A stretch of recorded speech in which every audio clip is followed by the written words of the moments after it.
லட்சியம் எனக்கு நீயே, அலட்சியம் செய்திடாதே.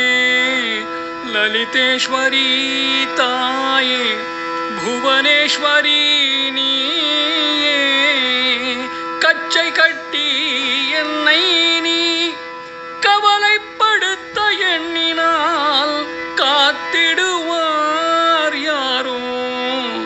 காமாட்சி மீனாட்சி நீ சாட்சி, பக்ஷி வாகனனின் சோதரி சௌந்தரி, பெற்ற முதல் உனை நாடிடுவேன். பரிபூரணி காரணி ஹாரிணி நீயே, ரட்சிக்க வேண்டும் அம்மா அம்மம்மா. குக்ஷியில் சுமக்காமல் கோடி லட்சம் உயிர்கள் ஈன்றாய், ரட்சிக்க வேண்டும்.